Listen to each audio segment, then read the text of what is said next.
அனைவருக்கும் இனிய காலை வணக்கம். காலைச்சக்கரம் நாளை நமது நிகழ்வின் இன்றைய சிறப்பு நிகழ்வு துவங்கப்பட உள்ளது. ரோட்டரி மாவட்டம் 2981 மாவட்ட ஆளுநர் ரொட்டேரியன் எஸ். பாஸ்கரன் அவர்களின் சீரிய தலைமையில் சிறப்பாக நடைபெற்று வரும் காலைச்சக்கரம் நாளை நமது இன்று 950 நாட்களை சிறப்பாக கடந்து வெற்றி நடைபெற்றுக் கொண்டிருக்கிறது. இன்றைய நிகழ்வில் நமக்கு சிறப்பான ஒரு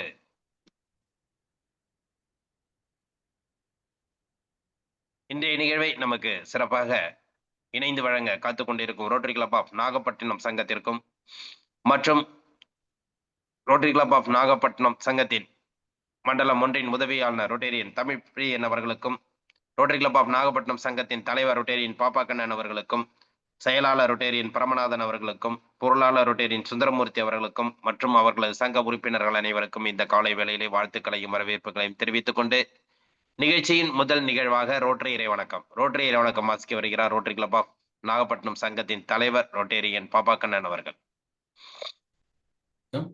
எங்கும் நிறைந்த எங்கள் இறைவா, எல்லையில்லா பொருளே, இன்பத்தின் ஊற்றே, அன்பின் வடிவே, அருளின் ஒளியே, எங்கள் எண்ணம் சொல் செயல் யாவற்றிலும் தூய்மை நிலைவிட வேண்டுகிறோம். உலகில் நட்புணர்வும் நல்லுறவும் அன்பும் அமைதியும் அறமும் தழைத்திட நின்னருள் வேண்டி நிற்கின்றோம். யாதும் ஊரே யாவரும் கேளீர் என்பதை உணர்ந்து மக்கள் தொண்டிலே நாங்கள் நாளும் ஈடுபட எங்களுக்கு வலிமை தருவாய். எல்லோரும் எல்லா வளமும் பெற்று இனிதே வாழ்ந்திட இறையே அருள் புரிவாய். நன்றி. நன்றி சார். காலர் இல்லையா சார்? சார் ஓடுங்க. தெரியலையா சார்? அடுத்த நிகழ்வாக வரவேற்புரை. வணக்கம். வரவேற்புரை. இன்றைய காலைச்சக்கரம் நிகழ்வில்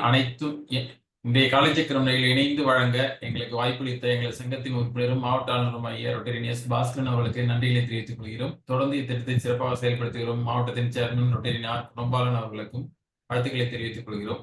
மண்டலம் ஒன்றின் உதவி ஆளுநர் ரொட்டேரியன் தமிழ் பிரியன் சார் அவர்களுக்கும் வாழ்த்துக்களை தெரிவித்துக் கொள்கிறோம். எனது சக செயலாளர் பொருளாளர் அனைவருக்கும் வரவேற்புகளையும் வாழ்த்துக்களையும் தெரிவித்துக் கொள்கிறோம்.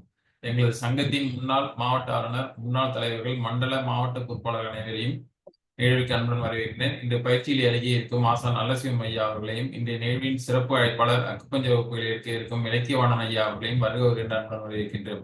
நிகழ்வில் தொடர்ந்து பயணித்துக் கொண்டிருக்கும் அனைத்து நல்லுடங்களையும் இன்றைய காலை வேளையில் வருக என்று வரவேற்று நமது மாவட்டத்தில் தொடர்ந்து இந்த நிகழ்வு 950 நாட்கள் சிறப்புடன் நிறைவேற்ற எண்ணி பெருமை கொள்கிறோம். இன்று எங்களது நாகப்பட்டினம் ரோட்டரி சங்கம் நிகழ்வை இணைந்து வழங்குவதில் பெருமை கொள்கிறோம். நன்றி. நன்றி சார். இன்றைய வேளையில் நமக்கு அற்புதமாக காலை வேளையில் ரோட்டரி இறைவணக்கம் மற்றும் வரவேற்புரை நிகழ்த்தி சிறப்பித்து இந்த நிகழ்வை நமக்கு தொடங்கி வைத்து சிறப்பித்து கொடுத்த ரோட்டரி கிளப் ஆஃப் நாகப்பட்டினம் சங்கத்தின் தலைவர் ரொட்டேரியன் பாப்பாக்கண்ணன் அவர்களுக்கு நன்றிகளையும் வாழ்த்துக்களையும் தெரிவித்துக் கொண்டு நிகழ்ச்சியின் அடுத்த நிகழ்வாக இறைவேண்டுதல் அளிக்க ஆசான் நல்லசிவம் ஐயா அவர்களை அன்புடன் அழைக்கின்றோம்.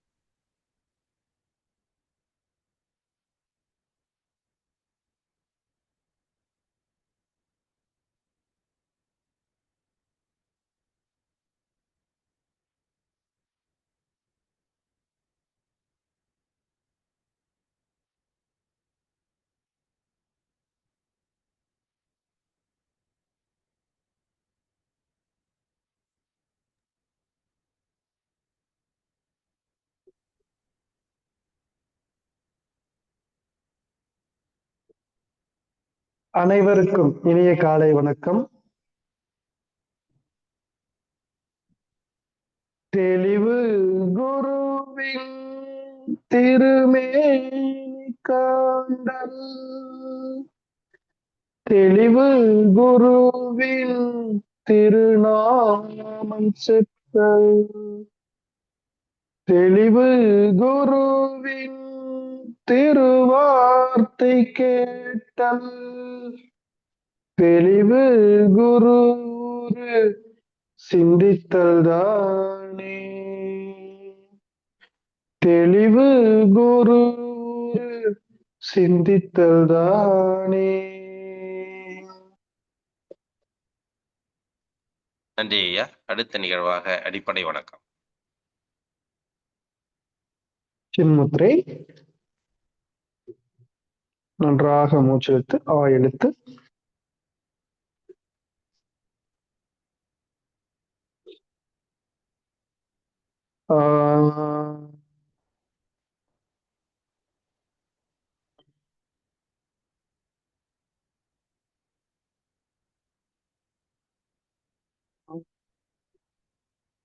சின்மய முத்திரை.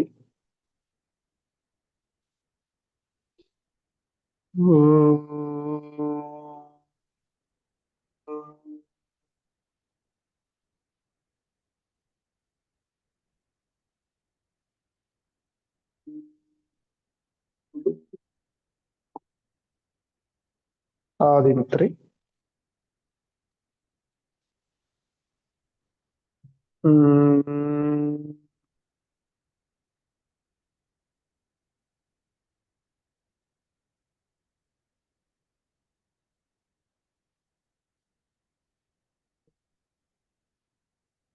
வைகரை துயிலெழு. அன்னைக்கு வணக்கம், தந்தைக்கு வணக்கம், ஆசான் அவர்களுக்கு வணக்கம். வைகரை துயிலெழு. அன்னைக்கு வணக்கம், தந்தைக்கு வணக்கம், ஆசான் அவர்களுக்கு வணக்கம். வணக்கம் ஐயா, வெற்றியுறுதி. தன்னை சூழ்ந்ததறி வெற்றியுறுதி. வணக்கம் ஐயா, வெற்றியுறுதி. தன்னை சூழ்ந்ததறி வெற்றியுறுதி. ஓய்வு.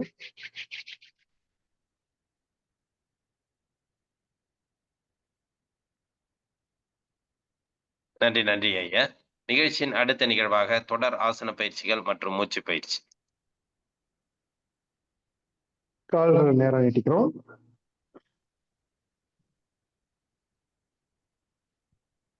கால் நல்லா இலக்கமா வச்சுக்கோங்க. கால் விரல்களை நன்றாக மடக்கி நீட்டவும். டவுன், அப், டவுன், அப், டவுன், அப், டவுன், அப். கால் பாதத்தை நல்லா வட்டமா சுத்துறோம். 1, 2, 3, 4, 5. அப்படியே ஆப்போசிட்டா சுத்துங்க. 1, 2, 3, 4, 5. ரைட் லெக் மடக்கி நல்லா சின்ன டச் பண்றோம். 1, 2, left leg, 3, right leg, 4, left leg. போய் நன்றாக மூச்சு தொடுங்க.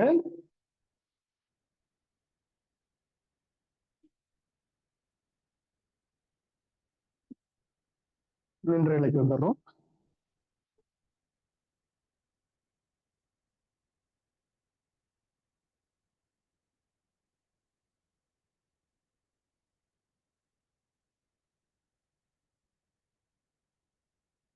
பத்து திறன் பயிற்சி.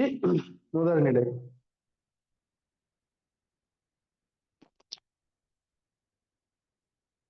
இரண்டாவது நிலை.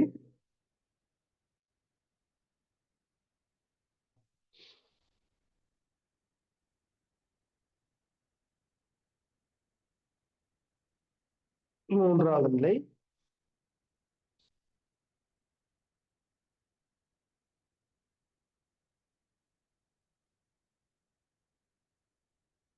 நான்காவது நிலை.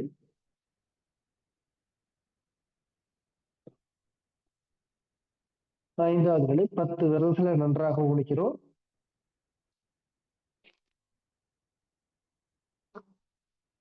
ஆறாவது நிலை. ரைட் லெக் மேல கொண்டு போறோம். தலை நல்லா நிமிர்ந்து பாருங்க. ரைட் லெக் ஸ்ட்ரெயிட்டா இருக்கு. 1, 2, 3, 4, 5, 6, 7, 8, 9, 10. ஏழாவது நிலை. Left leg.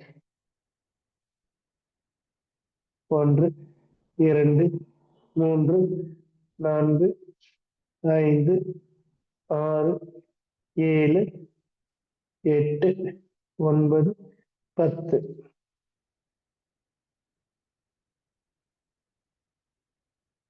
எட்டாவது நிலை. இடுப்புல கை வச்சு நன்றாக மூச்சு தொடுங்க.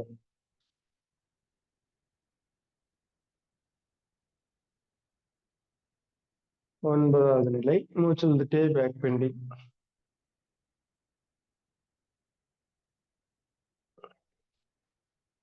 10வது நிலை.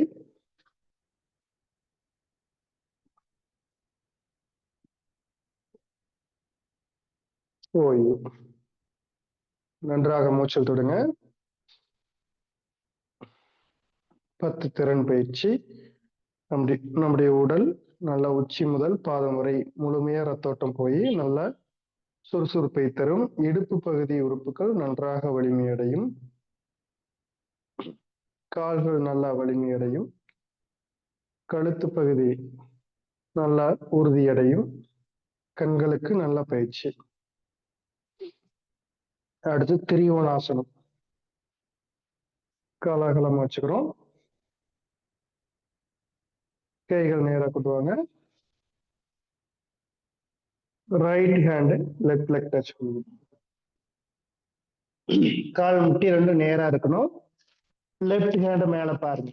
1 2 3 4 5 6 7 8 9 10. ஓய்வு. நல்லா மூச்சிலுங்க. Left hand right leg touch பண்ணுங்க. ரைட் ஹேண்ட மேல பார்க்கணும். 1 2 3 4 5 6 7 8 9 10. ஓய்வு. மெதுவா கையில கீழே இருக்குங்க. நன்றாக மூச்சல் தொடுங்க.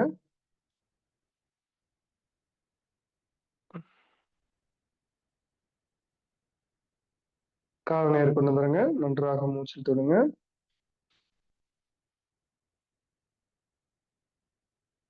அப்படியே அமர்ந்த நிலைக்கு வந்துடுறோம்.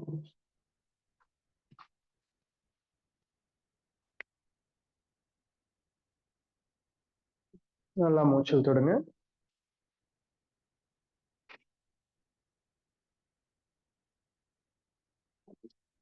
கால் அகலமா வச்சுக்கணும்.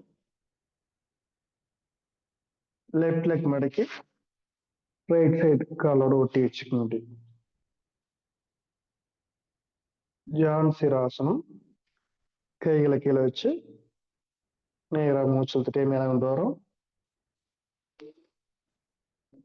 நல்லா ரைட் சைடு திரும்பி மெதுவா மூச்சு விட்டுட்டே கால் பெருவரில் பிடிச்சிடறோம். கால் முட்டி வந்து நேரா இருக்கணும். 2 கையில பிடிச்ச பிறகு நல்லா இடுப்பை நல்லா கீழே, வயிற்று பகுதியை நல்லா கீழே இறக்கி அடுத்து ஜஸ்ட் கீழே வரணும். அடுத்து தலையை நல்லா கீழே கொண்டு வாங்க. வயிற்று பகுதி தொடையோடு நல்லா ஒட்டிடணும். முடிஞ்ச அளவுக்கு தலையில முட்டியில் டச் பண்ற மாதிரி கொண்டு வாங்க. 1 2 3 4 5 6 7 8 9 10. ஓய்வு. அப்படியே மூச்சு விட்டு மேல வாங்க.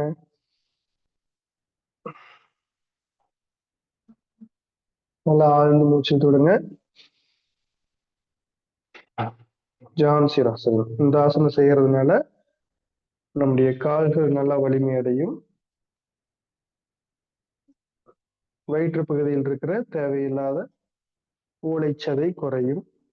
இடுப்பு பகுதியில் இருக்கக்கூடிய தேவையற்ற தசைகளும் நல்லா நரம்பு மண்டலங்கள் இலக்கமாகி வெயிட் குறையிறதுக்கு இது நல்ல பயிற்சி.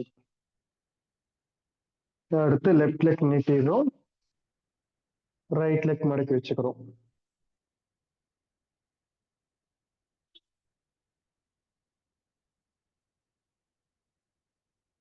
நல்லா கைகளை மூச்சு விட்டுட்டே மேல கொண்டு வாங்க. லெஃப்ட் சைடு திரும்பி மெதுவா மூச்சு விட்டுட்டே கீழே கொண்டு வரோம். நல்லா முட்டியில் டச் பண்ற மாதிரி முடிஞ்ச அளவுக்கு கீழே கொண்டு வாங்க. 1 2 3 4 5 6 7 8 9 10. ஓய்வு. அப்படியே மூச்சு விட்டுட்டே மேல வாங்க.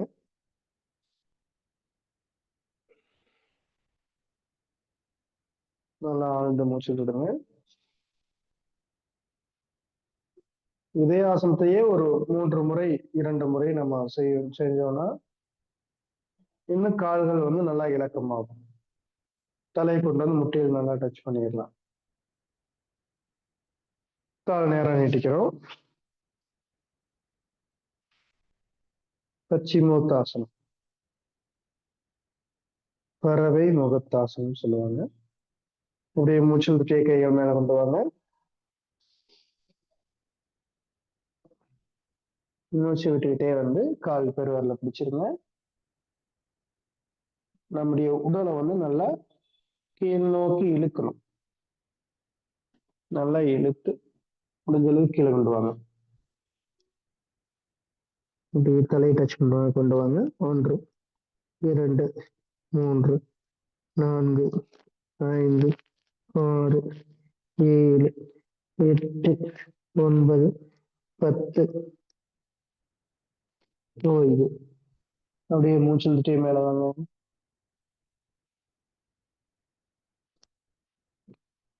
மூச்சு விட்டுட்டே கீழே கொண்டு வாங்க. நன்றாக மூச்சில் தொடுங்க. ஜான்சிராசனம், பச்சிமோத்தாசனம் 2 ஆசனமே கால்களை வலிமைப்படுத்துறதுக்கு மிக சிறப்பான ஆசனம். வயிற்று பகுதி தசைகள் குறையும். நல்லா ஜீரண உறுப்பு நல்லா வேலை செய்யும். நம்முடைய ஆயுள் அதிகரிக்கும்னு சொல்லுவாங்க. இந்த பயிற்சியை நீங்க 2 முறை 3 முறை கூட செய்யலாம். அதிக எண்ணிக்கையும் செய்யலாம். 20 செகண்ட், 30 செகண்ட், 60 செகண்ட் கூட இந்த ஆசனங்கள் செய்யலாம். நம்ம நேரங்கள் எப்படி இருக்குதோ அதுக்கு தகுந்த மாதிரி நம்ம டைமிங்கை மாத்தி செஞ்சுக்கலாம். காலகலமா வச்சுக்கோங்க. லெஃப்ட் லெக் எடுத்து ரைட் லெக் மேல வச்சுக்கலாம். மகாபந்த முத்ரா ஆசனம் நல்லா அப்படி ஒட்டி வச்சுக்கிறோம். லெஃப்ட் ஹேண்ட்ல லெஃப்ட் லெக் பெருவரில் பிடிச்சுக்கிறோம். ரைட் ஹேண்ட்ல ரைட் லெக் கட்டவரில் பிடிச்சு முடிஞ்ச அளவுக்கு தலையை கீழே கொண்டு வாங்க. 1 2 3 4 5 6 7 8 9 10. ரிலாக்ஸ். மூச்சு இழுத்துட்டே மேல வாங்க.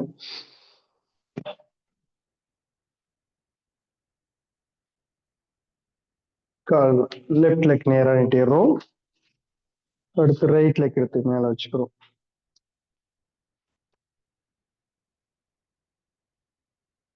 ரைட் ஹேண்ட் கொண்டு வந்து ரைட் லெக் பெருவரில் பிடிச்சிடுறோம்.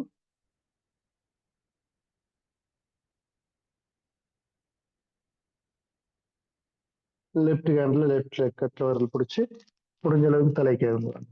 1 2 3 4 5 6 7 8 9 10. ரிலாக்ஸ். நல்லா ஆழ்ந்து மூச்சு விடுங்க.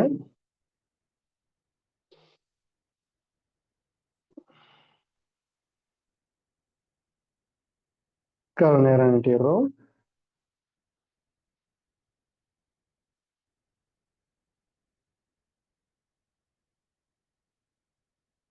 நன்றாக மூச்சு தொடுங்க.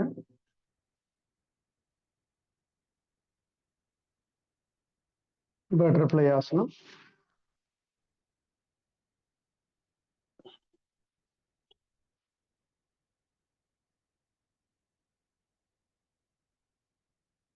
இந்த பயிற்சிகள் செஞ்ச பிறகு அனைத்து ஆசனங்களும் செய்யும் போது கால்கள் வந்து நல்லா இலக்கமா இருக்கும்.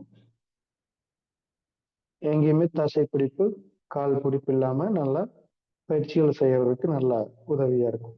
பத்மாசனம் செய்யறதுக்கு முன்னாடி இந்த ஆசனங்கள் செஞ்சுட்டு இருந்ததுனால பத்மாசனம் செய்யறதுக்கு ரொம்ப ஈஸியா இருக்கும். நல்லா மூச்சுலங்க. மெதுவா மூச்சு விட்டே கீழே வாங்க. 1 2 3 4 5 6 7 8 9 10. ஓய்வு. மூச்சு விட்டுட்டே மேல வாங்க. நன்றாக மூச்சு விடுங்க.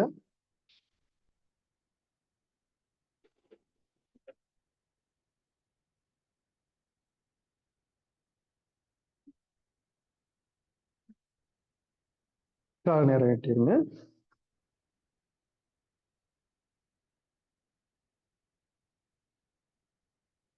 ஸ்ட்ரெயிட்டா படுத்துட்டு அர்த்த சக்கராசனம்.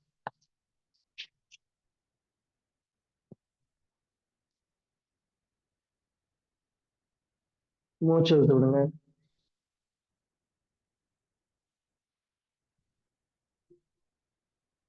நல்லா ஆழ்ந்த மூச்சு இழுத்து விடுங்க.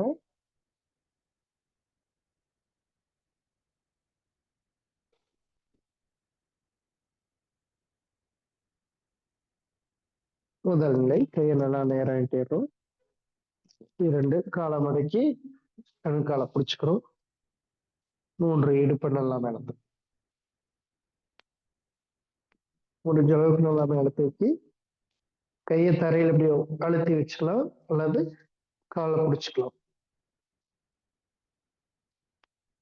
1 2 3 4 5 6 7 8 9 10. ஓய்வு. நன்றாக மூச்சு இழுத்துடுங்க. நல்லா ஆழ்ந்த மூச்சு தொடுறோம்.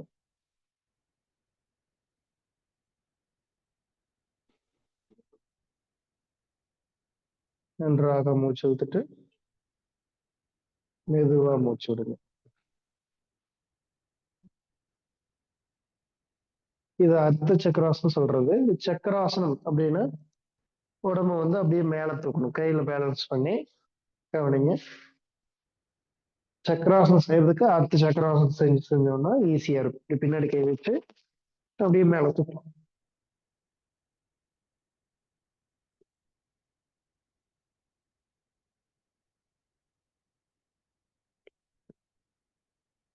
மெதுவா அதை எடுத்துக்கிட்டு ஷோல்டர் கீழே கொண்டு வந்து வைக்கணும்.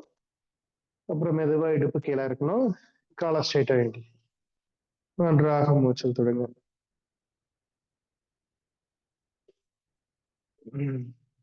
நல்லா ஆழ்ந்து மூச்சல் தொடுங்க.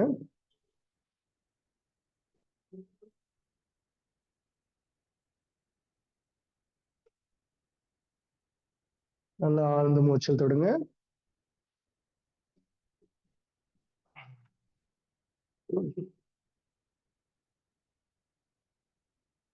இந்த ஆசனம் நல்லா முதுகுத்தண்டை வலிமைப்படுத்தும். ஆசனம் செஞ்ச பிறகு மூச்சு நல்லா உள்ள போய் வரும். சுவாச உறுப்புகள் பலமடையும்.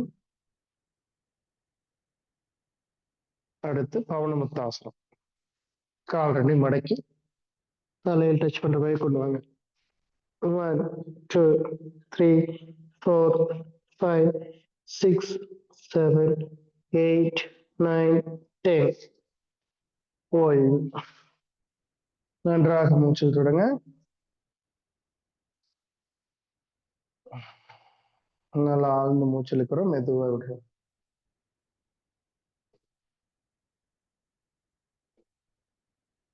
பவனமுக்தாசனம்.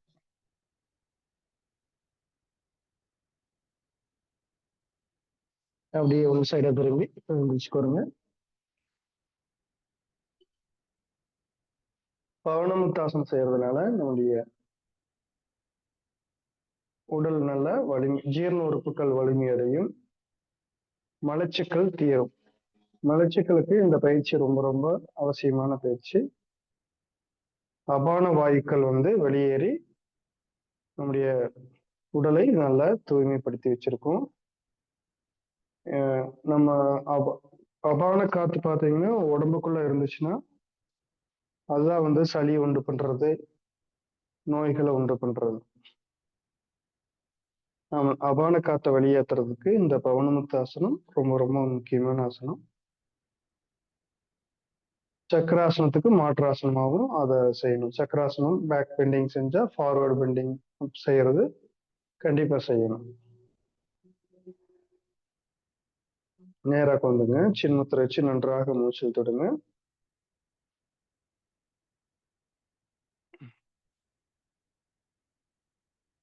அடுத்து மூச்சு பயிற்சி கபாலபதி.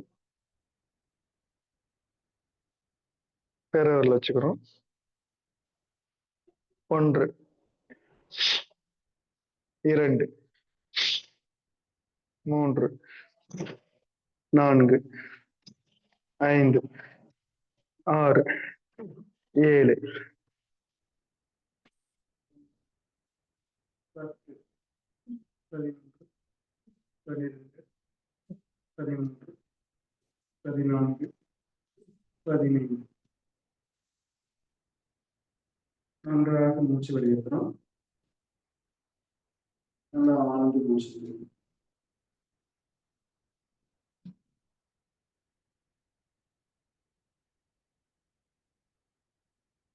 மூச்சு பயிற்சி செய்யறதுக்கு முன்னாடி கபாலம் கஸ்திரியை நம்ம சுவாச உறுப்புகளை பலப்படுத்தும். மோதிரவலி 1, காற்று வெளியிட்டு 2,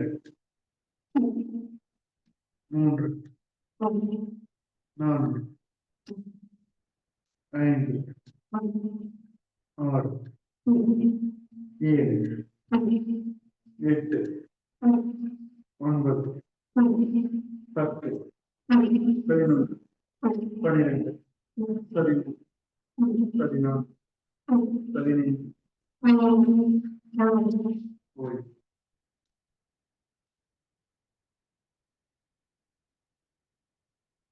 சில பேருக்கு டவுட் வரலாம், வெளியே மட்டும் மூச்சு விட்டுட்டே இருந்தா எப்படி மூச்சு இருக்கிறது உள்ளே இருக்கிறது அப்படின்ட்டு. நாம வெளியே விடுறதை மட்டும் கவனம் செலுத்தினா போதும், மூச்சு உள்ள போறது தானே உள்ள போயிடும். எப்பவுமே நீங்க காற்றை வெளியேற்றீங்கன்னா இயல்பாவே மூச்சு உள்ள எடுத்துக்கும். நம்ம வெளியில மூச்சு தள்ளுறது மட்டும் ஏன் கவனம் செலுத்துறோம் அப்படின்னா, அப்பதான் வந்து நம்ம சுவாச உறுப்புக்குள்ள இருக்கக்கூடிய இந்த கழிவுகள்லாம் வெளியேறும். நுரையீரல் வரைக்கும் நல்ல ஆழ்ந்த சுவாசம் கிடைக்கும். கஸ்தரியா மூச்சு விடுறோம் பெருவில் வச்சுக்கணும். 1, நல்லா இப்போ மூச்சு இழுக்கிறோம். 2, 3, 4, 5, 6, 7, 8, 9, 10, 11, 12, 13, 14, 15. நல்லா மூச்சு காற்று வெளியேற்றோம். நன்றாக மூச்சு விடுங்க. மெதுவா மூச்சு விடுங்க. இந்த பஸ்திரியா பயிற்சி செய்யும்போது நம்முடைய உடல் இருக்கக்கூடிய அனைத்து இடங்களுக்கும் மூளை முடுக்கு எல்லாம் முழுமையான அந்த உயிர் காற்று சென்று உடலை தூய்மைப்படுத்தி நம்முடைய உடம்பு வந்து அப்படியே லேசா வச்சிருக்கும். நம்ம உடம்பே பார்த்தீங்கன்னா இந்த பயிற்சி நல்லா செஞ்சுட்டோம்னா வெயிட் இல்லாத மாதிரி இருக்கும். நம்முடைய அணுக்கள் திசுக்களுக்கு வந்து நல்ல ஆற்றல் கிடைக்கும் போது அந்த மாதிரி மோதிரவர்கள் வச்சுக்கிறோம். 1, 2, 3, 4, 5, 6, 7, 8, 9, 10, 11, 12,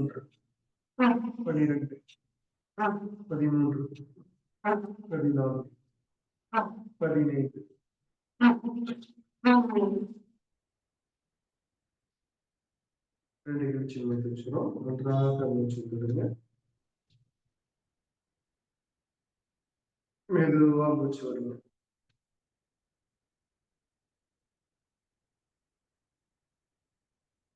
நல்லா ஆழ்ந்து மூச்சு விடுங்க.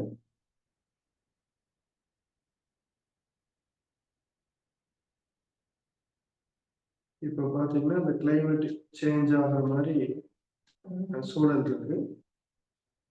காலையில ஒரு 8 மணிக்கு மேல பாத்தீங்கன்னா வெயில் நல்லா வருது, அதிகம் அடிக்குது. நைட்டு ஒரு மாலை 5 மணிக்கு மேல பனி பெய்யுது.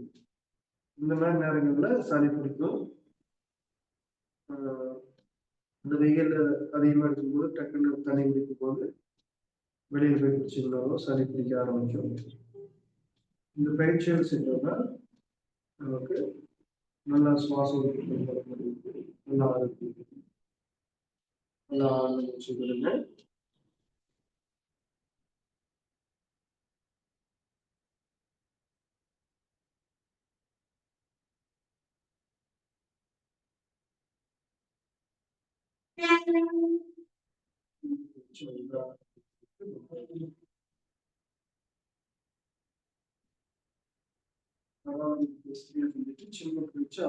அமைதியே ஆழ்ந்த சுவாசம் நன்றாக உள்ளபடி நல்ல உடல் முழுவதும் நல்ல ஆற்றல் ஒரு 5 நிமிடம் அப்படியே உச்சி முத்திரையும் சாந்தியாசனம் படுத்தணும். அப்படியே சாந்தியாசனம் வைக்கீங்க. நல்லா உடலை தளர வச்சுக்கணும். எந்த ஒரு இயக்கம் இல்லாம ஓய்வு நிலையில் இருக்க வேண்டும்.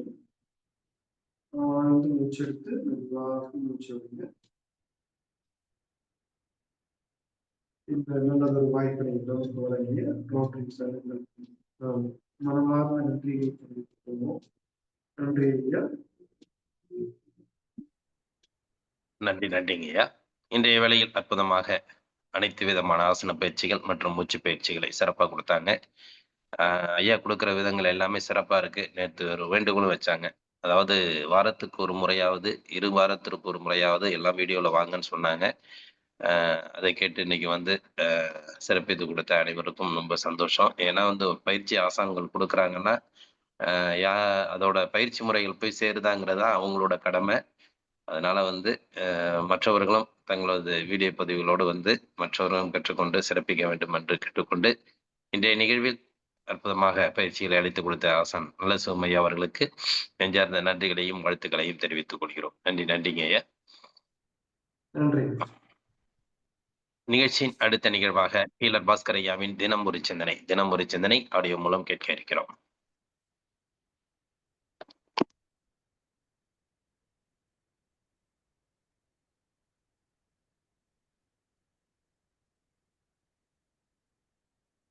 காலை வணக்கம். குழந்தை வளர்ப்பு முதல் வருடம் 3வது பாகம். குழந்தை வளர்க்கும் பொழுது நமக்கு சில விஷயங்கள்லாம் தேவைப்படுது. அது தெரிஞ்சிருந்தாதான் வளர்க்கறது கொஞ்சம் ஈஸியா இருக்கும். அந்த விஷயங்களை எல்லாம் நம்ம பார்க்கலாங்க. முதல் விஷயம், தாய்ப்பால் எப்ப சுரக்கும்? எல்லாம் நினைச்சிட்டு இருக்கிறாங்க குழந்தை பிறந்த உடனே தாய்ப்பால் சுரக்குது இல்லை. குழந்தை பிறந்து 4 நாளுக்கு அப்புறம் தான் தாய்ப்பால் சுரக்கும். அந்த 4 நாள்ல சுரக்கிறது இருக்குங்களா, அதுக்கு பேர் சீம்பால். சீம்பால் வேற, தாய்ப்பால் வேற. சீம்பால்னு என்னன்னா, அந்த அம்மாவோட அம்மா பாட்டியோட பாட்டின்னு பரம்பரையா அவங்க வாழ்க்கையில எந்தெந்த நோய் கிருமிகள் எல்லாம் கொலை செஞ்சாங்க, அதோட ஃபார்முலா, அறிவு, கலாச்சாரம், நமது பாரம்பரியம், நமது வித்தைகள், இப்படி எல்லா விஷயத்தையும் அந்த 4 நாள் சீம்பால் வழியாதான் குழந்தைக்கு போகும். இதுக்கு பேரு டிரான்ஸ்ஃபர் ஃபேக்டர் அப்படின்னு சொல்லுவாங்க. இதை பத்தி யாருமே பேச மாட்டேங்கிறாங்க. நீங்க கூகுள்ல போய் டிரான்ஸ்ஃபர் ஃபேக்டர்னு போட்டு பாருங்க, கொட்டி கிடக்கு. அதனால இந்த முதல் 4 நாள் இருக்கு இல்லைங்களா, அது கண்டிப்பா குழந்தைக்கு அந்த சீம்பால் கொடுத்தே ஆகணும். அந்த நேரத்துல எந்த மருந்து, எந்த மாத்திரை, எந்த தடுப்பூசி எதுவுமே போடக்கூடாது. அப்படி போட்டா சீம்பால் வேலை செய்யாது. அதனால குழந்தைகளுக்கு தயவு செய்து முதல் 4 நாள் மட்டும் பால் கொடுத்துருங்க. இந்த தடுப்பூசி அது இது எதுவுமே போட வேண்டாம். எந்த ஒரு மருந்து கொடுக்க வேண்டாம், எந்த மாத்திரையும் சாப்பிட வேண்டாம். 4 நாள் சீம்பால் மட்டும்தான் கொடுக்கணும். அந்த 4 நாள் கொடுக்கும் பொழுது ஒரு வேளை தேவைப்பட்டா எக்ஸ்ட்ரா ஏதாவது மருந்து வேணும் அப்படின்னு நினைச்சீங்கன்னா, தேனிலையோ இல்ல நெய்யிலையோ லட்சுமணம் பஞ்சுன்னு ஒண்ணு கிடைக்கும். நாட்டு மருந்து கடைக்கு போய் கட்டின கடை கிடைக்கும். இது வந்து மலையாளத்துல சிறுதாளின்னு சொல்லுவாங்க.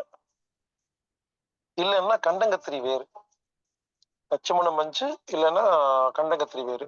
இந்த 2ல ஏதோ ஒண்ணு, தேனு இல்ல நெய், இந்த 2ல ஏதோ ஒண்ணுல கொஞ்சமா கலந்து லேசா கடுகளவு எடுத்து மோதிர விரல்ல நாக்குல தடவலாம்.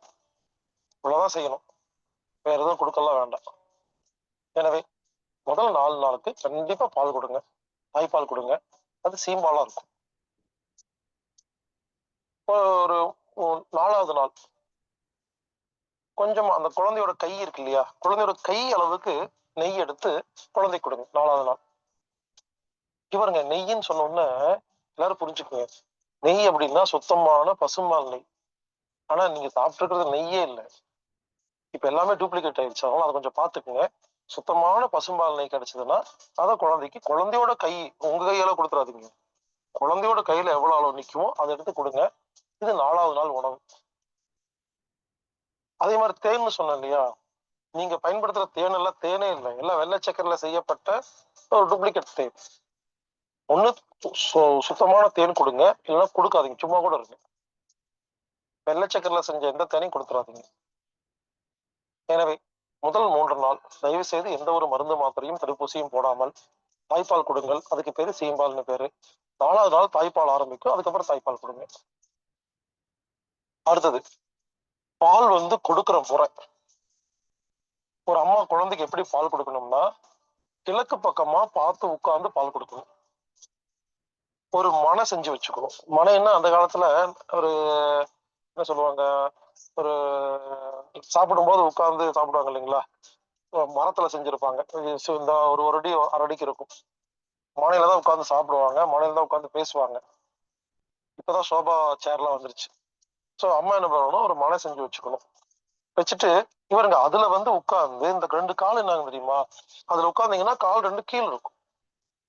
நீங்க இப்ப இருக்கிற யோகா சென்டர், பெரிய பெரிய ஆசிரமங்கள்லாம் போங்க, அந்த மாதிரி குஷன் வச்சிருப்பாங்க. அந்த காலத்துல மனை வச்சிருந்தாங்க. அந்த நம்மளுடைய பிட்டத்தை வந்து ஒரு அடி தூக்கிட்டு காலை கீழே வச்சோம்னா ரொம்ப நேரம் உட்கார முடியும், உடம்பு சக்தி கிடைக்கும். அப்ப அம்மா என்ன பண்ணணும், கிழக்கு நோக்கி உட்கார்ந்துட்டு ஒரு மலை மேல உட்கார்ந்துட்டு குழந்தைய முதல்ல வலது மார்புல தான் பால் கொடுக்கணும். அந்த குழந்தையோட முகம் வந்து வடக்க பார்த்துருக்கணும். அம்மா கிழக்க பார்க்க உட்கார்ந்து குழந்தைக்கு வலது மார்புல பால் கொடுத்தா குழந்தையோட முகம் வடக்க பார்த்துருக்கும். இதான் கணக்கு. முதல்ல வலது மார்புல பால் கொடுங்க, அதுக்கப்புறம் மாத்தி மாத்தி கொடுத்துக்கலாம். இது வந்து நமது தாத்தா பாட்டி வந்து இந்த மாதிரி முறையில பால் கொடுத்துருக்காங்க. இதை நம்ம தெரிஞ்சுக்கிட்டு நம்ம இதே மாதிரி கொடுப்போம். அடுத்தது சில பேர் சொல்றாங்க, குழந்தைக்கு பால் கொடுத்து முடிச்சோடனே மிச்சம் இருக்க பாலை வந்து பிதுக்கி எடுத்துடணும், அப்பதான் வந்து மார்பு வந்து காலி ஆயிரும், புதுசா பால் சுரக்கும், அதான் நல்லது, பாதி பால் குடிச்சு மிச்சத்தை வைக்க கூடாது அப்படின்னு சொல்றாங்க. இது வேணா அந்த காலத்துல வேணா ஒத்து வரலாங்க, இப்ப ஒத்து வராதுங்க. அந்த காலத்துல சுத்தமான காத்து, நல்ல உணவு, பாலிஷ் பண்ணாத அரிசி, ஒரிஜினல் செக்கெண்ணெய், சந்தோஷமான வாழ்க்கை, அமைதியான வாழ்க்கை, கால் வந்து மண்ணில் பட்டுருந்துச்சு, அப்போ சக்தி அதிகமா இருந்துச்சு. அப்போ அந்த காலத்துல ஒரு குழந்தைக்கு பால் கொடுத்தா என்ன பண்ணுவாங்களாமா, பால் கொடுத்து முடிச்ச உடனே மிச்ச பாலை மார்புல இருந்து இவங்களே பிதுக்கி எடுத்துருவாங்களாமா, எம்டி பண்ணிட்டு புது பால் சுரக்குமாமா. அந்த குழந்தைக்கு மறுபடியும் பசிக்கிறதுக்குள்ள புது பால் சுரந்துரும். ஒருவேளை நீங்க ரொம்ப ஸ்ட்ராங்கா இருந்து எனர்ஜெட்டிக்கா இருந்து ரொம்ப சத்தோட இருந்துச்சுன்னா அந்த டெக்னிக் ஃபாலோ பண்ணலாம். ஆனா இப்ப இருக்கிறதுல சில பேர் பாலே கொடுக்கறதே இல்லை, சுரக்கிறதே இல்லை, வரதே இல்லை. அதனால நீங்க அதை பண்ண வேண்டாம். இன்னும் கொஞ்ச நாளுக்கு அப்புறம் நம்மளும் நல்லா வாழ்ந்து நல்லா சிறப்பா ஆரோக்கியமா வாழும் பொழுது அதுக்கப்புறமா அந்த மாதிரி பார்த்துக்கலாம். அடுத்தது ஒரே மார்புல பால் கொடுக்க கூடாது, மாத்தி மாத்தி கொடுக்கறதுதான் சிறப்பு. சில பேர் என்ன பண்ணுவாங்க, குழந்தை வந்து ஒரு பக்கம் தான் குடிக்குதுன்னு சொல்லி ஒரு பக்கமே கொடுத்துட்டு இருப்பாங்க. அப்ப என்னாகுன்னு கேட்டு பாருங்க, இன்னொரு பக்கம் பாலே சுரக்காது, நின்றும்.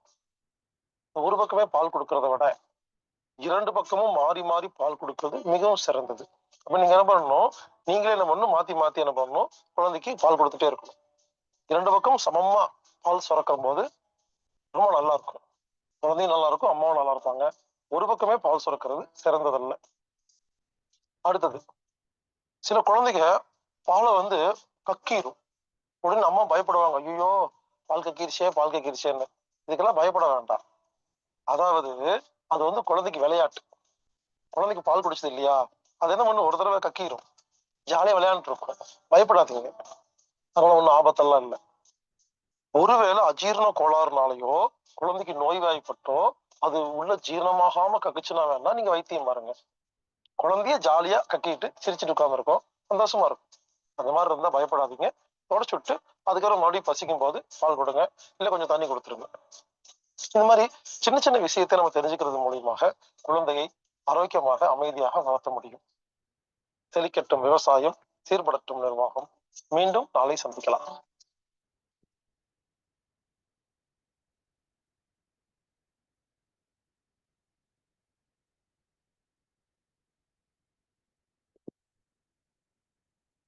நன்றிங்க ஐயா. இன்றைய வேளையில் அற்புதமாக நமக்கு அனைத்து சிந்தனைகளை எடுத்து சிறப்பித்துக் கொடுத்த ஹீலர் பாஸ்கர் ஐயா அவர்களுக்கு அனைவரின் சார்பாக நெஞ்சார்ந்த நன்றிகளையும் வாழ்த்துக்களையும் தெரிவித்துக் கொள்கிறோம். நன்றிங்க ஐயா. இன்றைய நிகழ்ச்சியின் சிறப்பு விருந்தினராக தொடர்ந்து நமக்கு அக்குப்பஞ்சர் வகுப்புகளை சிறப்பாக எடுத்து கொடுத்து கொண்டிருக்கும் இலக்கியவாணன் ஐயா அவர்கள் இன்று நமக்கு அதனுடைய அக்குப்பஞ்சர் வகுப்பின் தொடர்ச்சியை கொடுக்க காத்துக் கொண்டிருக்கிறார்கள். அனைவருக்கும் இதுவரைக்கும் பாத்தீங்கன்னா அக்குப்பஞ்சரோட வகுப்பு புதிதாக இணைந்தவர்களுக்கும் ஒரு புரிதல் ஏற்படுத்த வேண்டும் என்று ஒரு 2 வகுப்புகளாக நம்ம கீதாமணி அம்மையார் சிறப்பா நம்ம வகுப்பு கொடுத்தாங்க. திரும்பவும் கொடுக்கறதுக்கு ரெடியா இருக்கிறாங்க. அதற்குள் நமக்கு அக்குப்பஞ்சருடைய இன்னும் சில விஷயங்களை நம்ம தெளிவுபட வேண்டி இருப்பதால் இலக்கியவாணன் ஐயா அவர்கள் இன்று நமக்கு அதனுடைய பயிற்சி முறைகளை கருத்துக்களையும் கூற காத்துக் கொண்டிருக்கிறார்கள். இன்றைய வேளையில் அக்குப்பஞ்சரின் வகுப்புகளை நமக்கு சிறப்பாக கொடுக்க இருக்கும் இலக்கியவாணன் ஐயா அவர்களை அன்புடன் அழைக்கின்றோம்.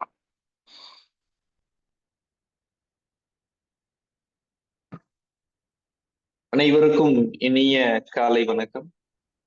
உங்கள் அனைவரையும் இன்றைய அக்குபங்சர் வகுப்பிற்கு வருக வருகவென அன்புடன் வரவேற்கிறோம். இதற்கு முந்தைய வகுப்புல கீதாமணி அம்மா மிக அழகாக பாடங்களை நமக்கு சொல்லி தந்திருந்தாங்க. அதனுடைய சிறு சிறு குறிப்புகளை மட்டும் இன்றைய வகுப்புல நம்ம தெரிஞ்சுக்க போறோம்.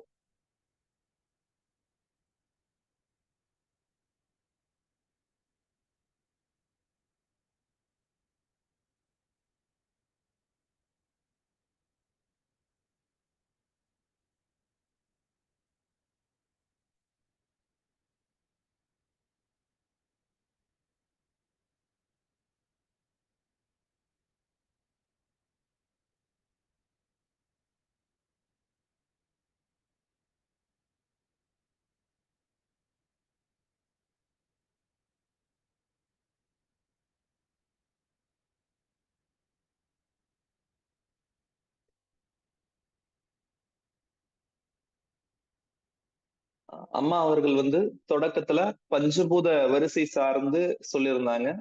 இது எப்படி தோன்றி இருக்கும் அப்படின்னு பார்க்கும்போது முதல்ல அதாவது பஞ்சபூதத்தின் வரிசையை பொறுத்த வரைக்கும் இந்த பிரபஞ்சத்தினுடைய வரிசையை வைத்துதான் இந்த பஞ்சபூதம் எது முதலில் தோன்றியது, இது இரண்டாவதா தோன்றியது என்கிற முடிவுக்கு நம்மால வர முடிஞ்சிச்சு. ஆக முதல்ல இந்த உலகம் அதாவது பூமி எல்லாம் தோன்றுவதற்கு முன்பாக இந்த பிரபஞ்சம் என்பது ஒரு நெருப்பு பிழம்பில் மட்டும்தான் இருந்தது. இந்த பிரபஞ்சத்தில் ஒரு நெருப்பு பிழம்பு மட்டும்தான் இருந்தது. அந்த நெருப்பு பிழம்பிற்கு பெயர் சூரியன். ஒரு நெருப்பு பந்து இந்த பிரபஞ்சத்தில் இருந்தது. பூமி எல்லாம் தோன்றுவதற்கு முன்பாக ஒரு நெருப்பு பந்து இருந்தது. அந்த நெருப்பு பந்துக்கு பெயரு சூரியன். அந்த நெருப்பு பிழம்பிலிருந்து ஒரு சிறிய பகுதி பிரிந்து வருகிறது. முதல்ல ஒரு நெருப்பு பிழம்பு இருக்கிறது. அதனால முதலில் தோன்றிய பஞ்சபூதமாக அக்குபங்சர்ல நெருப்பு பஞ்சபூதம் கருதப்படுகிறது. அந்த நெருப்பு பிழம்பிலிருந்து ஒரு சிறு பகுதி பிரிந்து வருகிறது. அந்த சிறு பகுதிக்கு பெயர் நிலம். அந்த நெருப்பு பிழம்பிலிருந்து ஒரு சிறிய துகள் அல்ல சிறிய பகுதி பிரிந்து வருகிறது. அந்த சிறிய பகுதிக்கு பெயர் தான் நிலம். அதாவது நாம் இப்போது வாழ்ந்து கொண்டிருக்கக்கூடிய பூமி என்பது அந்த நெருப்பு பிழம்பிலிருந்து வெளிவந்த ஒரு சிறிய துகள், அவ்வளவுதான். அந்த நிலம் அதாவது அந்த நெருப்பு பகுதியிலிருந்து அந்த சிறு பிழம்பு அதாவது சிறிய பகுதி இருக்கு இல்லைங்களா, அந்த பகுதியில இன்னமும் அந்த வெப்பம் இருக்கிறது. அந்த வெப்பம் கொஞ்சம் கொஞ்சமா தனிய அந்த நிலப்பகுதியில் சில இடங்களில் சில விரிசல்கள் ஏற்படுகிறது. விரிசல் ஏற்பட்டு வாயுக்கள் வெளியேறுகிறது. முதல்ல நெருப்பு பஞ்சபூதம், நெருப்பு பிழம்பு இருக்கிறது. அந்த நெருப்பு பிழம்பிலிருந்து ஒரு சிறிய பகுதி பிரிந்து வருகிறது. அதற்கு நிலம் என்று பெயர் வைக்கிறோம். அந்த நிலத்தில் வெப்பம் மிகுதியாக இருக்கிறது. அந்த வெப்பம் தணிவதற்கு என்ன நடக்குது அப்படின்னா, அந்த நிலப்பகுதியில் விரிசல் ஏற்பட்டு அதுல இருந்து வாயுக்கள் வெளியேறுகிறது. அப்போ மூன்றாவதா தோன்றிய பஞ்சபூதம் காற்று என்பதை இதன் மூலமாக நாம் புரிந்து கொள்ளலாம். மூன்றாவதாக தோன்றிய பஞ்சபூதம் காற்று. வாயுக்கள் வெளியேறுவதால் மூன்றாவதாக தோன்றிய பஞ்சபூதம் காற்று.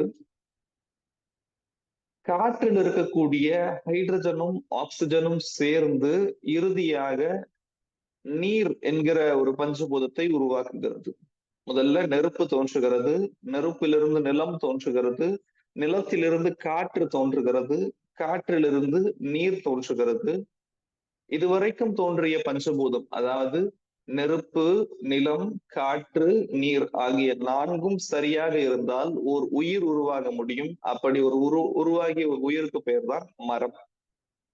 அதாவது நெருப்பு, நிலம், காற்று, நீர் இந்த 4 பஞ்சபூதங்களும் சரியாக இருந்தால் ஒரு உயிர் தோன்ற முடியும். அப்படி தோன்றிய ஒரு உயிருக்கு பெயர் தான் மரம். இந்த மரத்தை, அதாவது 5வதா தோன்றிய பஞ்சபூதம் ஆகாயம் என்றுதான் சொல்ல வேண்டும். இந்த ஆகாயத்தை மரத்தோடு ஒப்பிடக்கூடிய வழக்கம் அக்குபங்சருக்கு மட்டுமே பொருத்தமான ஒரு முறையாக இருக்கிறது. அதற்கான காரணங்கள் நம்ம முன்னாடியே சொல்லியிருக்கோம். என்ன அப்படின்னா, சுத்திகரிப்பு பணியை ஆகாயம் செய்கிறது. அதே மாதிரி மரமும் தன்னுடைய சுத்திகரிப்பு பணியை செய்கிறது. இது மாதிரி நிறைய ஒப்பீடுகளை மரத்துக்கும் ஆகாயத்துக்கும் நம்ம முன்வைக்கலாம். இதுதான் அக்குபங்சர்ல நம்ம வரிசை சொல்வதற்கான விடயம் இதுதான்.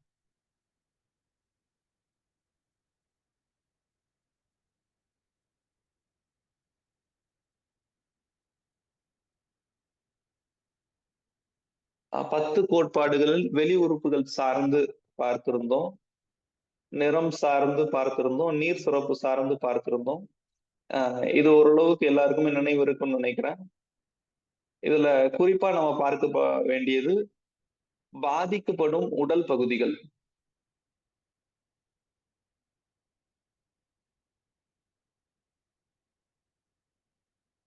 இதுல நம்ம குறிப்பா பார்க்க வேண்டியது பாதிக்கப்படும் உடல் பகுதிகள். நம்முடைய உடல்ல ஒவ்வொரு இடத்தில் எந்த இடத்துல வலி ஏற்படுகிறதோ அந்த இடம் ஒரு குறிப்பிட்ட பஞ்சபூதம் சார்ந்ததா இருக்கும். அப்போ நமக்கு எந்த இடத்துல பாதிப்பு, உதாரணமா இந்த பகுதியில பாதிப்பு வலி ஏற்படுது அப்படின்னா, தோள்பட்டையில வலி ஏற்படுது அப்படின்னா, தோள்பட்டை அப்படிங்கிறது எந்த பஞ்சபூதம் சம்பந்தப்பட்டது அப்படிங்கிறது நமக்கு தெரிஞ்சாதான் நம்ம சரியா சிகிச்சை கொடுக்க முடியும். ஆக நம்முடைய உடல்ல முழங்கை மூட்டு, மணிக்கட்டு, கை விரல்கள்.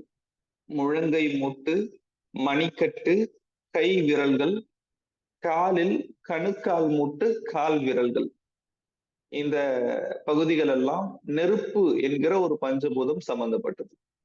நம்முடைய உடல்ல முழங்கை மூட்டு, மணிக்கட்டு, கை விரல்கள், கணுக்கால் மூட்டு, கால் விரல்கள் இவை அனைத்துமே நெருப்பு பஞ்சபூதம் சம்பந்தப்பட்டது. அப்போ முழங்கை மூட்டு வலி வருது, மணிக்கட்டு வலி வருது, விரல்கள்ல தொந்தரவு வருது, கணுக்கால் வலி வருது, கால் விரல்கள்ல வலி வருது அப்படின்னா இந்த அனைத்துமே நெருப்பு பஞ்சபூதம் சம்பந்தப்பட்டது. நெருப்பு பஞ்சபூதம் பாதிக்கப்பட்டிருக்கு அப்படிங்கிறத நம்ம புரிஞ்சுக்கணும். சரி, நெருப்புக்கு இது. நிலம் அப்படின்னு வரும்போது பெண்களுக்கு அதிகமாக வரக்கூடிய இடுப்பு வலி, கூடுதலா விலா பகுதியில் ஏற்படக்கூடிய வலி. விலா பகுதி அப்படின்னா நம்முடைய மார்பு கூட்டுக்கு பக்கவாட்டில் இருக்கக்கூடிய இந்த பகுதியை தான் விலா பகுதி அப்படின்னு சொல்லுவோம். இடுப்பு பகுதியில் வரக்கூடிய வலி, விலா பகுதியில் வரக்கூடிய வலி, இது நில பஞ்சபூதம் சார்ந்தது. முழங்கை, மணிக்கட்டு, கை விரல், கணுக்கால், கால் விரல் இவை அனைத்தும் நெருப்பு மூலகம் சம்பந்தப்பட்டது. இடுப்பு, விலா பகுதி இவை இரண்டும் நில மூலகம் சம்பந்தப்பட்டது. அடுத்தபடியாக இந்த நமக்கு இடுப்பு வலி வருது அல்லது இந்த விலா பகுதியில வலி வருது அப்படின்னா நில மூலகம் பாதிக்கப்பட்டிருக்கிறது என்பதை நாம் புரிந்து கொள்ள வேண்டும். நில மூலகம் சம்பந்தப்பட்ட ஒரு புள்ளிக்கு சிகிச்சை கொடுத்தா இதனை குணப்படுத்த முடியும். அடுத்தபடியாக காற்று மூலகம் சம்பந்தப்பட்ட பகுதிகள் அப்படின்னு பார்க்கும்போது நம்முடைய தோள்பட்டை,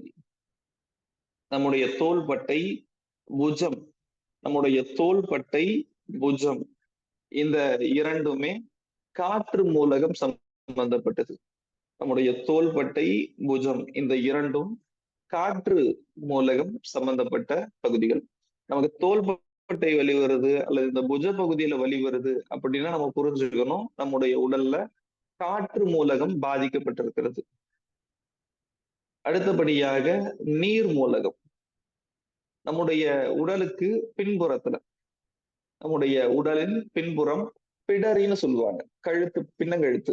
இந்த பின்னங்கழுத்து பகுதியிலிருந்து அடிமுதுகு தண்டு வரை, அதாவது பின்னங்கழுத்திலிருந்து அடிமுதுகு தண்டு வரை, தண்டுவடம்னு சொல்லுவாங்க இல்லைங்களா? நம்முடைய முதுகுக்கு மத்திய பகுதியில ஒரு எலும்பு போகுது, இத முதுகு தண்டுவடம்னு சொல்லுவாங்க. அந்த பின்னங்கழுத்துல இருந்து இந்த தண்டுவடத்துல அடிமுதுகு தண்டு வரை, பின்னந்தொடையிலிருந்து கால் பாதம் வரைக்கும் நீர் மூலகம் சம்பந்தப்பட்டது. மீண்டும் சொல்கிறேன், நம்முடைய கழுத்து, அதாவது பின்னங்கழுத்துல இருந்து பின்மண்டையிலிருந்து அடிமுதுகு தண்டுவடம் வரைக்கும், இந்த அடிமுதுகு தண்டுவடம் முழுக்கவே நீர் மூலகம் சம்பந்தப்பட்டது. அப்ப தண்டுவடத்துல ஏதாவது ஒரு பிரச்சனை வருது அப்படின்னா நீர் மூலகம் தொடர்பா இருக்கு அப்படின்னு அர்த்தம். அதாவது அதே மாதிரி பின்னந்தொடையிலிருந்து பாதம் வரைக்கும் பின்னங்கால்ல ஏதாவது தொந்தரவு ஏற்படுகிறது அப்படின்னா நீர் மூலகம் சம்பந்தப்பட்டது அப்படிங்கறத நம்ம புரிஞ்சுக்கணும். பின்னந்தொடையிலிருந்து கால் பாதம் வரைக்கும் நீர் மூலகம் சம்பந்தப்பட்டது. அடுத்தபடியா முழங்கால், முழங்கால் என்பதும் நீர் மூலகம் சம்பந்தப்பட்டது. நம்முடைய உடல்ல பின்னந்தலை, அதாவது பிடரி முதல் அடிமுதுகு தண்டுவடம் வரைக்கும் பின்னந்தொடையிலிருந்து கால் பாதம் வரைக்கும் இருக்கக்கூடிய பகுதிகள் வந்து நீர் மூலகம் சம்பந்தப்பட்ட பகுதி. முழங்கால் மூட்டு என்பதும் நீர் மூலகம் சம்பந்தப்பட்ட பகுதி. அடுத்தபடியாக மரமூலகம் அப்படின்னு வரும்போது பொதுவா ஏற்படக்கூடிய உடல் தொந்தரவு, அதாவது சோர்வு, உடல் சோர்வு அடிக்கடி ஏற்படும்.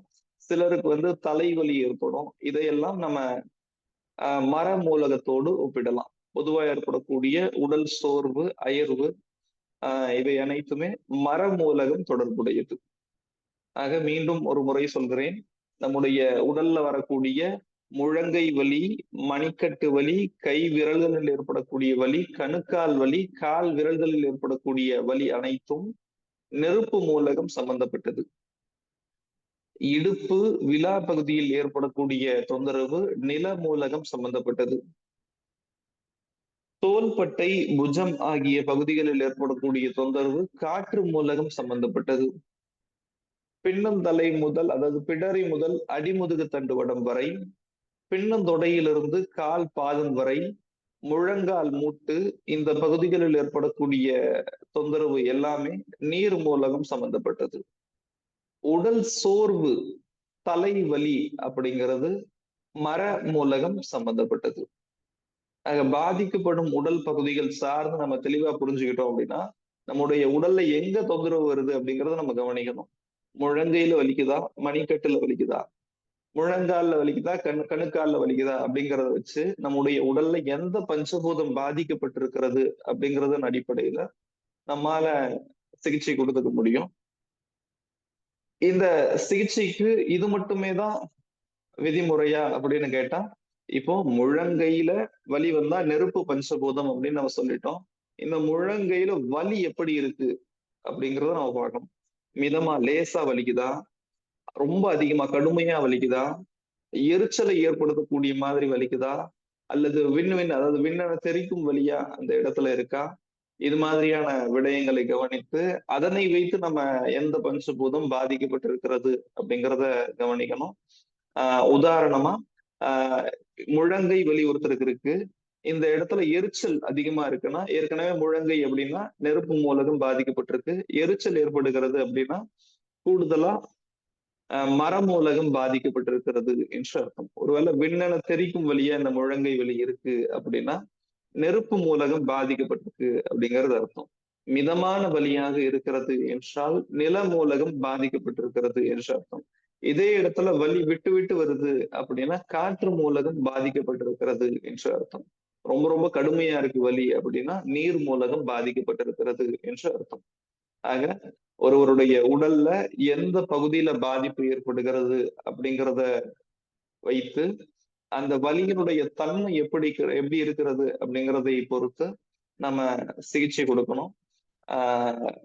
சென்ற வாரங்களில் நடத்தப்பட்ட பாடங்களில் ஏதாவது சந்தேகம் இருந்தாலும் அல்லது இன்றைய வகுப்புல ஏதாவது சந்தேகம் இருந்தாலும் இப்போ கேட்கலாம்.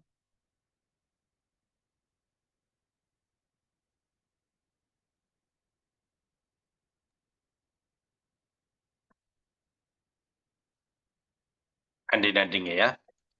எல்லாருக்குமே ஒரு பெரிய ஒரு புரிதல் வந்திருக்கும். அதாவது எந்தெந்த இடத்துல நமக்கு உடல்ல பிரச்சனைகள் இருக்குது அப்படிங்கிறவங்களுக்கு வந்து பார்த்தீங்கன்னாக்கா, நம்ம அந்த பஞ்சபூதத்துல வந்து எந்தெந்த உறுப்பு எந்தெந்த பஞ்சபூதம் வந்து நமக்கு ப்ராப்ளமா இருக்கு அப்படிங்கிறத வந்து குறைபாடு இருக்குங்கிறத வந்து ஐயா வந்து இன்னைக்கு சிறப்பா சொல்லிக் குடுத்துருக்காங்க.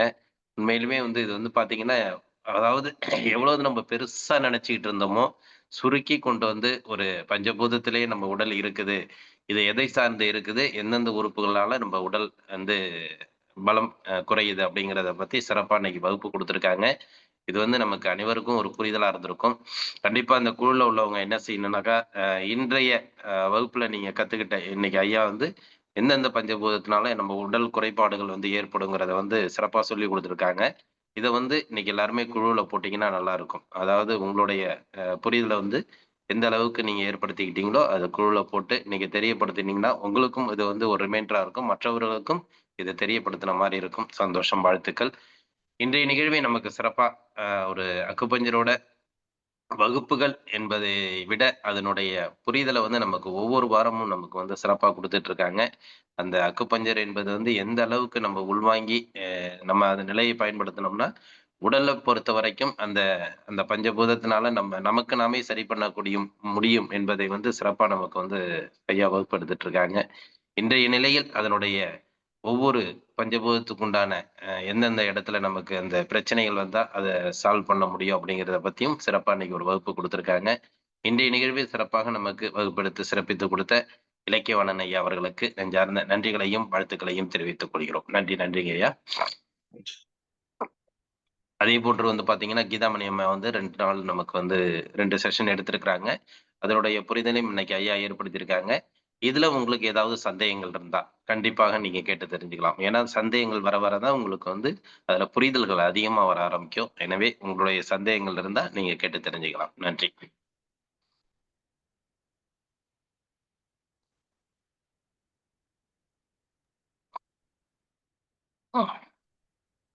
வணக்கங்க ஐயா. வணக்கம் அம்மா. ஐயா லக்ஷ்மி மத்திய பிரதேஷ்ல இருந்து பேசுறேன். அம்மா உங்களுடைய ஐயா குரல் தெளிவா கேட்கல. இன்னொரு போன முறை வாரம்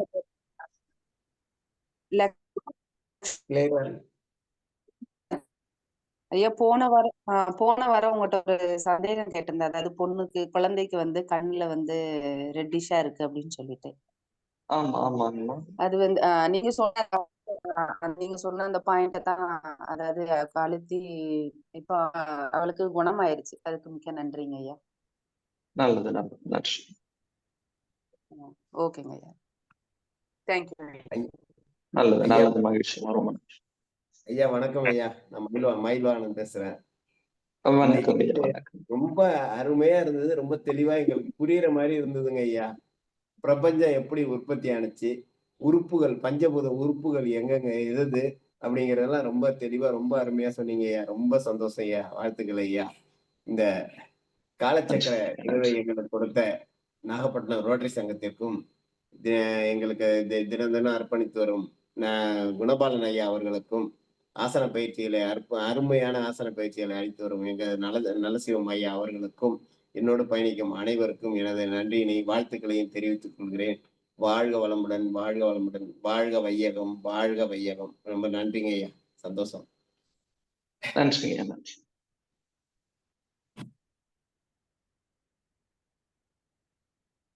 ஐயா கண்டிப்பா வணக்கம் வந்து ஐயா. வணக்கம் ஐயா. சொல்லுங்க சார். இப்ப இப்ப வந்து ஐயா காற்று மூலகம் பாதிக்கப்பட்டிருக்குனாக்கா காற்று பற்றாக்குறைங்களா ஐயா இது?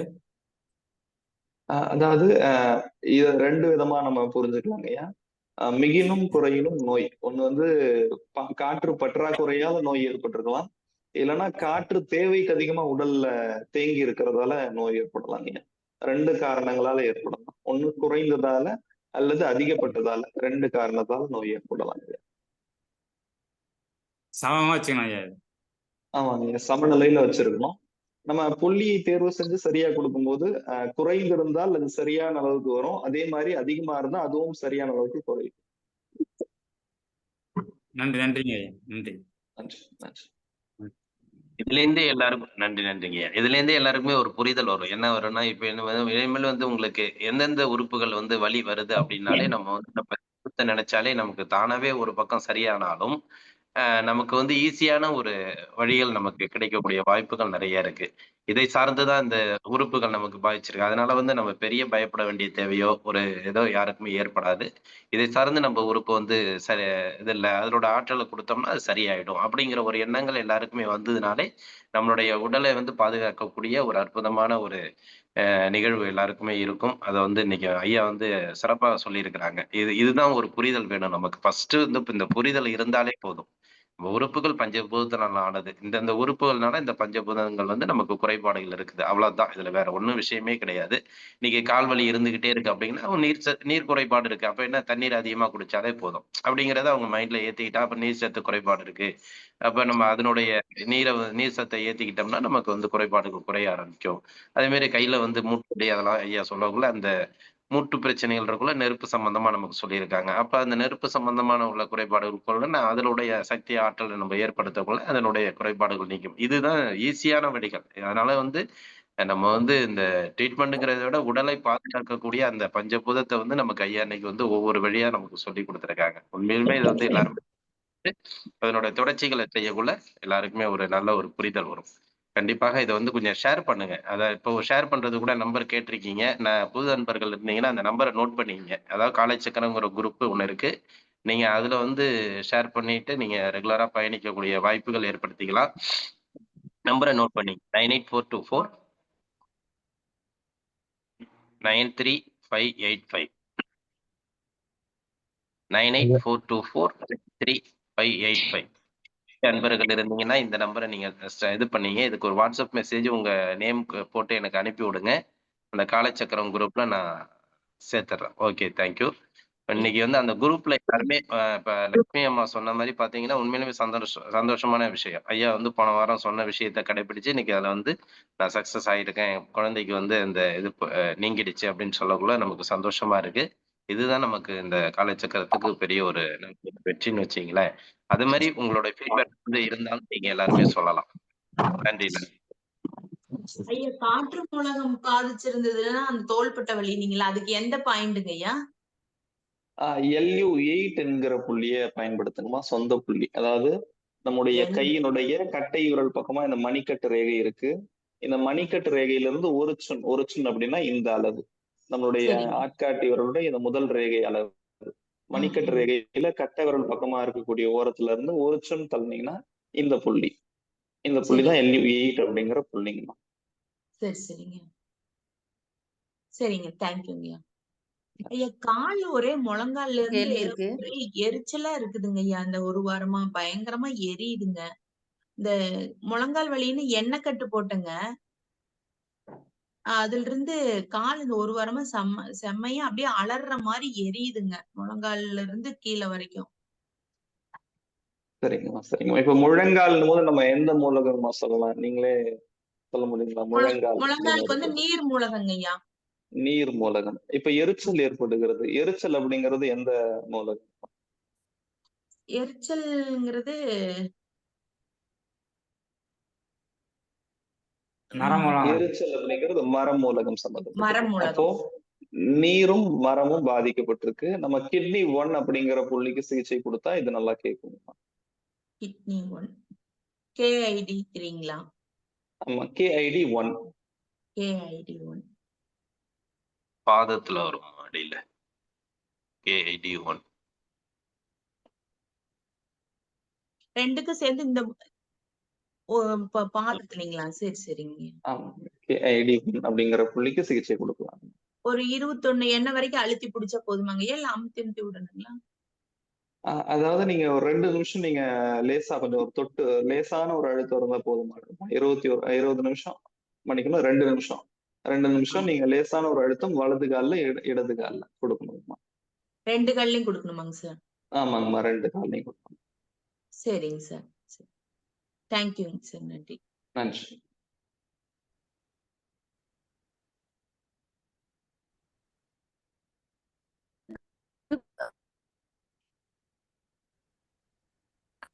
வேற சந்தேகங்கள்? ஐயா வணக்கம் ஐயா, லலிதா பேசுறேன் ஐயா, பாண்டிச்சேரியில இருந்து. வணக்கங்கம்மா. வணக்கம் ஐயா. இந்த கட்டை விரல் பெருவிரல் இருக்கு இல்லைங்களா, அது எப்பவுமே எனக்கு பழுத்து பழுத்து போயிடும் ஐயா. கொஞ்சம் சோப்பு பட்டாலும் பழுத்துரும். இப்பவும் அந்த நிலையில தான் இருக்கு ஐயா. அது என்னென்ன கால் ஒன்னும் சரி எந்த நேரத்துலங்கம்மா இது ஏற்படுது? அதாவது காலை நேரத்துல அதிகமா இருக்குங்களா, இரவு நேரத்துல கடுமையா இருக்குங்களா? குறிப்பிட்ட நேரம் எதனா தெரியுதுங்களா இருக்கு? நைட்ல தான் ஐயா. காலையெல்லாம் பாத்திரம் தேய்ச்சிடுறாங்களா, அப்ப செப்டிக் ஆயிடுது. அப்படியே சில் பிடிச்சிருக்கு, அந்த கட்டை பழுத்து போயிருக்கு. இதுக்கு வந்து நிலமூலக பாதிப்பு தாங்கம்மா. இது SP3 அப்படிங்கிற புள்ளிக்கு சிகிச்சை கொடுங்கம்மா. பொதுவா நம்முடைய கால் கட்டை விரல்ல ஒரு தொந்தரவு வருதுன்னா ஒண்ணு நிலமூலக பாதிப்பு இருக்கும் அல்லது மரமூலக பாதிப்பு இருக்கும். வலது கை கட்டை விரல் ஐயா. என்னங்கம்மா? வலது கை கட்டை விரல் ஐயா. வலது கை கட்டை விரல். அது நீங்க கொடுங்க மண்ணு உள்ள வந்துட்டு பழுத்துருது விரல். SP1 அப்படிங்கிற புள்ளிக்கு சிகிச்சை கொடுங்கம்மா. நம்முடைய கால் கட்டை விரல்ல கட்டை விரலுடைய உட்புற நகக்கண்ல இருக்கு SP1. SP1 கால் கட்டை விரல் அந்த அடிப்பாகத்தை அழுத்தணும். இல்லைங்கம்மா, நகக்கண்ல இருக்கு. நகக்கண்ல அழுத்தணுங்களா? ஆமா, உட்புற நகக்கண். ஓகே ஐயா. நன்றி ஐயா. நன்றி ஐயா. வணக்கங்க ஐயா. வணக்கங்கம்மா. ஐயா, அம்மாவுக்கு சுகர் இருக்கு, அவங்களுக்கு பாத எரிச்சல் அதிகமா இருக்குங்கிறாங்க. பாத எரிச்சலுக்கு சிறந்த புள்ளி இந்த கிட்னி 1 தாங்கம்மா. நீங்க கிட்னி 1ல சிகிச்சை கொடுக்கலாம் பாத எரிச்சலுக்கு. கிட்னி 1. ஆமாங்கம்மா, பாத எரிச்சலுக்கு கிட்னி 1 கொடுக்கலாம். 3 நாட்களுக்கு ஒரு முறை அவங்களுடைய உடல்ல என்ன தொந்தரவுகள் ஏற்படுகிறது அப்படிங்கறத வைத்து அவங்களுக்கு புள்ளிகள் நீங்க மாற்ற மாதிரி இருக்குங்கம்மா. உதாரணமா பாத எரிச்சல் இப்போ பிரைமரியா பாத எரிச்சல் இருக்கு அடிப்படையா, அதனால இந்த கிட்னி 1 கொடுக்கலாம். ஒரு 2 நாள் 3 நாள் ஆகுது அல்லது ஒரு 5-6 நாளுக்கு பிறகு இந்த பாதை எரிச்சல் குறையுது அப்படின்னா அப்ப என்ன அடிப்படையா தொந்தரவு ஏற்படுகிறது அப்படிங்கறத வைத்து உதாரணமா அவங்களுக்கு அந்த நேரத்துல முதுகு வலியோ அல்லது தோள்பட்டை வலியோ அதிகமா இருக்கு அப்படின்னா அப்ப நம்ம புரிஞ்சுக்கணும் நீர் மூலக பாதிப்பு சரியாயிடுச்சு, காற்று மூலக பாதிப்பை நம்ம அடுத்து சரி செய்யணும் அப்படிங்கறத நம்ம புரிஞ்சுக்கணும். அப்ப 5-6 நாட்களுக்கு பிறகு அவர்களுக்கு அதுக்கு ஏற்ற மாதிரி புள்ளிகளை மாற்றணுமா. இப்போ KAD1ல சிகிச்சை கொடுங்க. அதற்கு பிறகு அவர்களுடைய உடல்ல என்ன மாற்றங்கள் ஏற்படுகிறது, எந்த பகுதியில அவங்களுக்கு தொந்தரவு தெரியுது அப்படிங்கறத வச்சு நீங்க தெரியப்படுத்தணுமா. நம்ம அதற்கு பிறகு புள்ளிகளை மாத்திக்கலாம். சரிங்க, நான் உங்ககிட்ட போன் பண்ணி கேட்டுக்கிறேன். அப்புறம் இன்னொன்னு ஷேர் பண்ணணும்னு நினைக்கிறேன் ஐயா. அதாவது அவன் அம்மா எல்லாம் இப்போ ஒரு நாளைக்கு காலையில 6 மாத்திரை, சாயந்தரம் 6 மாத்திரை எடுத்துக்கிடுறாங்க. சுகர் அதிகமா இருக்கு. நான் குரூப்பை பத்தி அப்பா கிட்ட சொன்னேன். நான் அதை பத்தி கேட்க மாட்டேக்காங்க. அது ரொம்ப முத்திருச்சு, 60 வயசு ஆயிடுச்சு, இனிமே ஒண்ணும் செய்ய முடியாது, மாத்திரையில தான் ஓடும் அப்படிங்கிறாங்க. அதாவது இந்த குரூப்ல உள்ள யாராவது ஒரு பெரியவங்க ஒரு 60 வயசோ, அதாவது 65 வயசுக்கு மேல, இப்ப எக்ஸாம்பிளுக்கு சொன்னா குணபாலன் ஐயாவே சொல்லலாம். அதாவது கொஞ்சம் அப்பா கிட்ட பேசி, அதாவது இந்த குரூப்ல கொஞ்சம் இணைய சொன்னீங்க அப்படின்னா அவங்க கொஞ்சம் கேட்பாங்க அப்படின்னு சொல்லிட்டு எனக்கு ஒரு நம்பிக்கை இருக்கு. கண்டிப்பாமா, நம்பர் சொல்லுங்க, நான் கண்டிப்பா உங்களுக்கு. சரிங்க ஐயா, நானும் டெய்லி சொல்றேன் என்ன கொஞ்சம் இதுல வாங்கப்பா கொஞ்சம் பேசுங்க அப்படின்னு. அதெல்லாம் நீ சரி வராது, அது நீ அம்மாவுக்கு அவ்வளவுதான் கொஞ்சம் முத்திருச்சு அப்படின்னு சொல்லிட்டு. சரி, நீ நம்பர் கொடுங்க, நம்ம பேசி சரி பண்ணிக்கலாம். சரிங்க. அம்மா நீங்க சொல்லுங்கம்மா. 85-90 வயது இருக்கவங்க கூட இயற்கை வாழ்வியல் இருக்காங்க, நமக்கு தெரிந்த நபர்களே இருக்காங்க. அதனால எந்த வயசுல வந்தாலும் நம்மளால ஆரோக்கிய வாழ்வுக்கு திரும்ப முடியும். அதனால நீங்க அந்த தைரியத்தை கொடுங்க. சரி, நானும் சொல்லிட்டேன். இதுல 70 வயசுக்கு மேல இருக்கவங்க எல்லாம் இதுல வர்றாங்க, இணையறாங்க, இன்னமும் சரி பண்ணிட்டு இருக்காங்க அப்படின்ட்டு. கொஞ்சம் உடல் இதை மாத்துங்க. ஒரு நாளைக்கு 20 மாத்திரை எடுக்கிறாங்க. அதாவது அம்மாவுக்கு மாத்திரையில தான் ஓடும், மாத்திரை இல்லாட்டி உடம்ப வந்து சரி பண்ண முடியாது. அந்த மாதிரிதான் இன்னும் அந்த மனத்தாட்டுல தான் இருக்கிறாங்க. அவங்க மட்டும் இல்லப்பா, நிறைய பேர் அது மாதிரிதான் இருக்கிறாங்க. அதுதான் சரி பண்ணிக்கலாம். சரிங்க சார். வணக்கம், பெருமாள் பேசுறேன். வணக்கம் ஐயா. அம்மா பேசுறாங்க, உங்களுக்கு அருமையான விளக்கம் கொடுத்தேன். எனக்கு வயசு குணபாலன் சார்கிட்ட சொல்லியிருக்கேன். எனக்கு வயசு என்னுடைய